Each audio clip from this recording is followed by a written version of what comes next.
Welcome back to the channel, and today's case is one of those courtroom moments where confusion, contradiction, and responsibility collide head-on. We've got a defendant who can't understand why there are two PSI reports, a judge trying to cut through a fog of mixed explanations, and a backstory involving a simple traffic stop that escalated all the way into felony court. And trust me, this transcript gets messy fast. In today's breakdown, we're diving into a situation where a routine encounter with law enforcement spiraled completely out of control, not because of the alleged offense itself, but because of what happened after the officer gave simple instructions. You're going to see the judge practically begging the defendant to stop talking herself into deeper trouble, a defense attorney trying to keep the case on track. In a moment where the entire conversation balances between a plea deal and a full jury trial, we'll break down every key moment, why the PSI confusion matters, why the judge keeps asking the same question repeatedly, what acceptance of responsibility legally means, and how a simple seatbelt stop turned into a second-degree felony. Get ready, because this case is a masterclass in how courtroom patience wears thin, how defendants accidentally sabotage themselves, and how a judge tries one last time to steer someone back on track. Let's jump in. So was there another one, and then this was an updated one? No, because I thought this should be Like talking. this says this is an update. So is there an old PSI? This is the old PSI that's in there. There isn't an updated one. She said the only update is this cover page. Reflected on the cover page. Right. So I don't know what that means. The only change reflected is the cover page. They didn't do it updated. Because I spoke with Miss Johnny and she said this is the same one from the last PSI. The old one is. Here's both of them. I guess I don't understand why we got two. I'm very confused. Well, this was Remind me. where she had pled when you refused to go along with it because she didn't accept responsibility for the crime. Uh-huh. And then we came back and she did accept responsibility, so we re-pled for the same. Okay. There was a different attorney involved on the first time and then I was appointed. Yeah, she pled in May of last year. Was full deferred with Tom or back. So nothing else was done as far as them talking to Miss Johnny about No. acceptance of responsibility? They I didn't. think Miss Johnny said they called and asked her for her updated address and that was it. Okay. So, Miss Johnny, I'm going to ask you again, and I know we probably went through this before. First of all, you're Kirsten Johnny. And Miss Johnny, I want to make sure, because in that previously you said you didn't do it, you were forced to do it because of your financial, you were forced to plea because of your financial situation, and that it wasn't fair. And so tell me what your position is now. I never really said I didn't do it. I said it was an accident. Okay. I still feel the same way a little bit.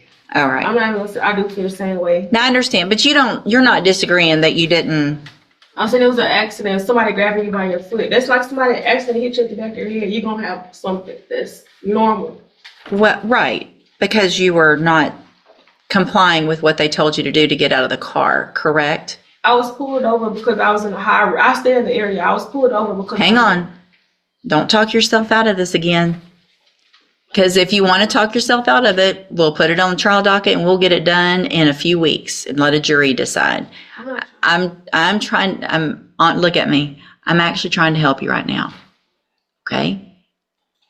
If you had complied and just done what he asked you to from the very beginning of that stop, none of this would have happened. We see the judge growing visibly frustrated here. She's not asking for excuses, she's asking for a simple acknowledgement. If you had complied, would the situation have escalated? Compliance during traffic stops is a major legal focus, especially in cases that escalate into force. The judge's tone makes something very clear. She believes the defendant is still minimizing her role, still refusing to accept the basic premise that ignoring commands creates consequences. And judges pay close attention to this because it determines whether probation is appropriate or whether a defendant might reoffend by repeating the same pattern of behavior. That's what happened.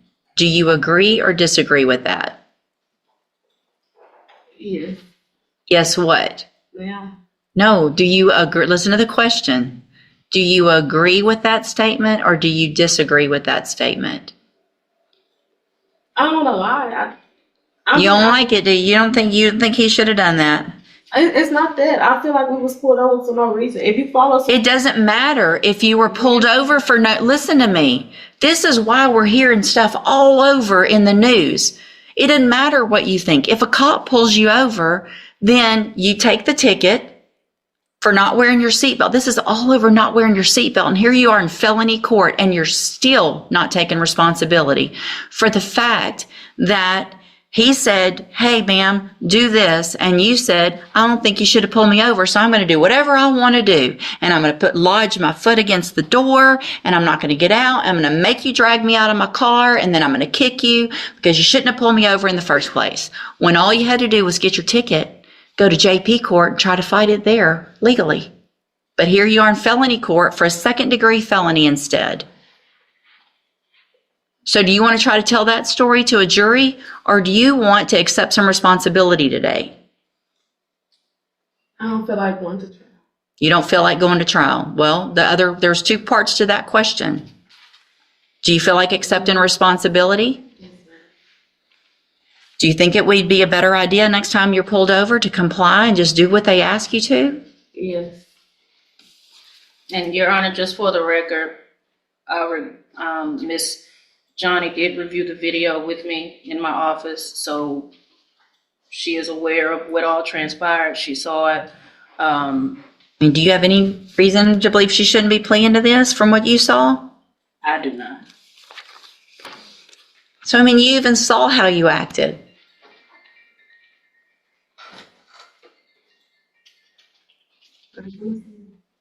It's probably a good idea. All right. I'm going to find that you previously entered your plea of guilty freely and voluntarily. I'm going to find sufficient evidence to find you guilty. I'm going to follow the agreement that you made with the district attorney. I hope you prove me wrong on this because I really have some concerns that you're going to be able to be successful because you're not taking responsibility and you're not wanting to follow directions and things like that. And you're about to have 4 years of having to follow directions on probation. So I'm going to defer all proceedings for 4 years. You're ordered to pay a $500 fine. You're ordered to follow all of the rules and conditions of probation.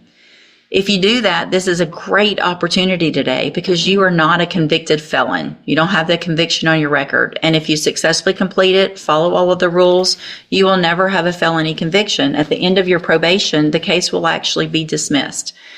The other side to that, though, and this is really important for you to understand. This is one of the most sobering parts of the hearing. The judge tells the defendant that if she violates probation, she will remember her and not in a good way. Judges see thousands of defendants, but the ones who repeatedly argue, deflect, and refuse responsibility tend to stand out. When the judge says, it's not usually good when I remember people, she's warning that future violations could lead to much harsher consequences. And with the sentencing range going all the way up to 20 years, this isn't an idle statement. It's a legal and personal warning wrapped into one. Dan, because we've had this conversation now so many times, I'm not likely to forget you. And you can ask anybody, and Ms. Holmes has known me for a long time.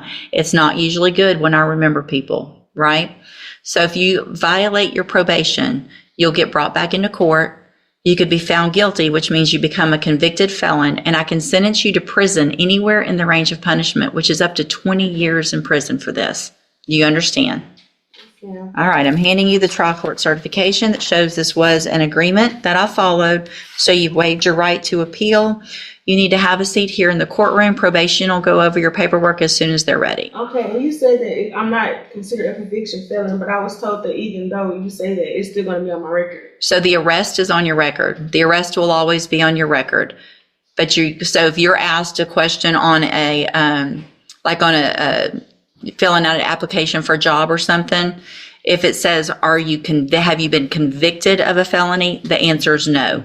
But if it says, have you ever been charged with a felony or are you on probation for a felony? You are going to have to say yes to that.